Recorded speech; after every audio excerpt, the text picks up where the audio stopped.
On Saturday, all across the United States, Americans of all kinds will be celebrating Cinco de Mayo. But it's not Mexican Independence Day. That's on September 16th. And in Mexico, it's hardly celebrated at all. David Hayes Bautista is a professor of medicine at UCLA. He's director of the Center for the Study of Latino Health and Culture there. His latest book is El Cinco de Mayo, An American Tradition. David Hayes Bautista, good to have you back on our program. Well, it's my pleasure. Tell us a bit about the extent to which Cinco de Mayo really is important as a date in Mexican history, and then tell us how it came to be Cinco de Mayo in Gold Rush, California. Well, it all has to do with the fact that California had been part of Mexico, and in 1810, Mexico abolished slavery and abolished what's called the Ley de Castas, basically racial segregation and differential access to civil rights because of racial background. That had been the law of the land in California while California was part of Mexico. California becomes part of the United States. Latinos here insist that California remain a free state. California comes in as a free state. This Mayo was initiated by Latinos living in California during the Civil War because of the stances Latinos took on the issues of the Civil War. Latinos supported freedom, opposed slavery, supported racial equality, opposed white supremacy, supported democracy, and opposed elitist sort of government. And they began celebrating the victory of the Battle of Puebla 3 weeks after the Battle of Puebla in 1862. And Cinco de Mayo has been celebrated every year since then. Well, tell us more about the Battle of Puebla in 1862. Who was that against? Okay, well, after the Civil War began, the North could no longer enforce the Monroe Doctrine, so France goes into Mexico with the idea of getting rid of democracy, installing a monarch who would then be sympathetic and cooperate with the Confederacy. So for Latinos in California, who are already supporting Lincoln and the North, oppose slavery and oppose white supremacy, this is like the worst of all possible situations. Mexico is going to share a 1,000-mile border with a Confederate sympathizer king. Okay, this is not good. So when they got news of what happened at the gates of Puebla, when that news arrived here 3 weeks later, it was like it electrified Latinos. It gave them hope that just maybe the armies of freedom and democracy could win. If you remember, for about the first 3 years of the Civil War, the Union Army lost battle after battle after battle. But people could look back at the Battle of Puebla on May 5th and say, for once, the Army of Freedom and Democracy effectively the Army of Slavery and Monarchy. It was like the Alamo is to Anglo-Texans. Remember the Battle of Puebla. So that was true then when Mexicans were here and others from Latin America as well during the gold rush, and it stayed true for a while, but then it kind of died out until, what, about 50 years ago? Well, actually, it never died out. Particularly in Los Angeles, it was celebrated every year. But what did happen was a generational changeover. After the Civil War, the Latino veterans of both the Union Army and the Mexican Army would parade through town, give their speeches. When they died off, their children picked it up. But as their children died off, you had a new wave of refugees from Mexico fleeing the Mexican Revolution. They got here. They noticed that here Latinos did something really powerful They never got the history because the old generation was just dying off. There were no institutions, no ethnic studies departments. So the new refugees in the 20s picked up the form, didn't know the history, and all the Civil War history out of the celebration of Cinco de Mayo. What about the Chicano movement more recently, and what use did it make of Cinco de Mayo? Well, I'm a part of that Chicano movement. I was up at Berkeley. We created the salsa concert at the Greek Theater. I mean, what does that have to do with the Battle of Puebla? It was more of a statement of we are here more than anything else, but we too didn't know the history. Then you had a recent wave of immigration, and people always wonder why is it celebrated, but it is celebrated. And what I wanted to do is use the 150th anniversary of the Battle of Puebla to set the record straight. Here is what we began celebrating as the issues of the Civil War and Latino stances defending freedom and democracy in this country. So it is then both an American and Mexican holiday. Absolutely. Very, very American in that it was a response to the American Civil War. We have an exposition opening this Saturday, in fact, at La Plaza de Cultura y Arte.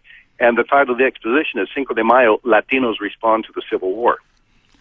So it's interesting that an event that happened in Puebla fortified Latino responses to the American Civil War.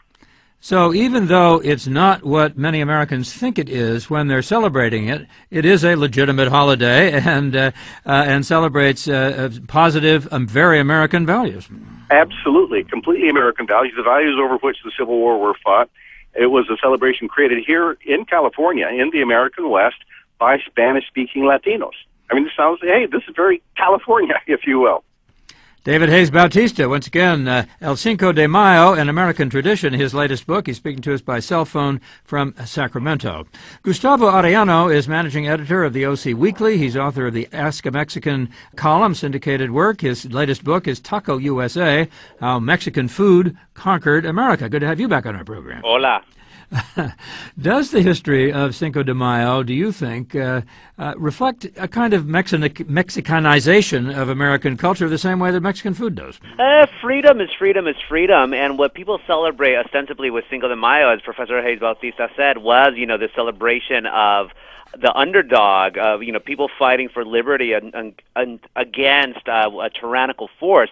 Of course, Americans, God bless us, we're very ahistorical, so we forget any of those subtleties. So what happened with Americans in Cinco de Mayo is, hey, it's a time to fiesta, drinko for Cinco. Even my paper, that's our advertisement slogan for Cinco de Mayo, drinko for Cinco, and it becomes an easy excuse for Americans to act like Mexicans for one day and one day only. The great example, of course, St. Patrick's Day. St. Patrick's Day is a Catholic holiday meant to commemorate St. Patrick of Ireland, who supposedly drove out all the snakes from Ireland. And of course, do most Americans care for that? No, they'd rather just get drunk. And of course, a great fusion is at Irish pubs on Cinco de Mayo. You're going to have the waitresses wearing T-shirts that say "I wish I were Mexican."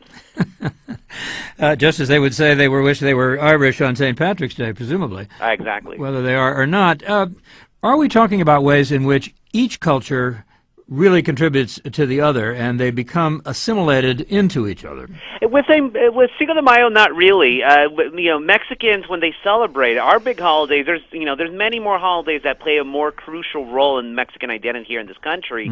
And I'm talking about from my generation, where my parents are Mexican immigrants. I was born into a Mexican immigrant life in this country. We didn't really know what Cinco de Mayo was. All we knew was that they celebrated it in our schools, in our elementary schools, and they told us, hey, bring some Mexican food. And there was a big fair in Anaheim here. The Cinco de Mayo celebration was started in the late 1960s by Mexican immigrants who, I'm assuming they just wanted an excuse to be able to showcase their culture.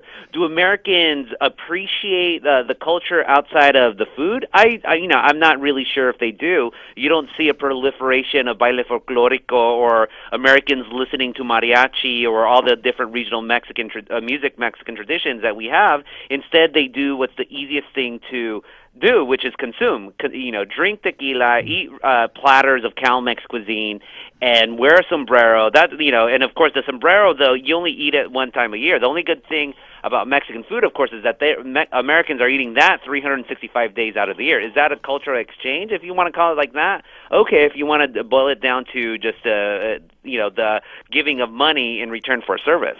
Even though there was a Battle of Pueblo in 1862, do Mexicans who come to the United States recognize Cinco de Mayo? They know what it is. They understand. They know about the whole thing with the Battle of Puebla. My problem with Cinco de Mayo, though, is if you try to celebrate Cinco de Mayo as somehow, Mexicans beating down the French, it's a ridiculous holiday to celebrate. First of all, that was one battle, but the French ended up winning. They installed the Emperor Maximilian, and more importantly, French influence, French culture infiltrated Mexican culture very much so. The whole idea of, people might sometimes be have quizzical looks when we have our quinceañeras and women are teenage girls who listen to hip hop are all of a sudden dancing to waltzes by Johann Strauss. Well, that comes from the Habsburgs. That comes from the Austro-Hungarian Empire. Our pan dulce, most of it is, akin to French pastries. Even our our tortas, we make them with what? French rolls. So if we're trying to celebrate a victory over the French, no, the French beat us and then some.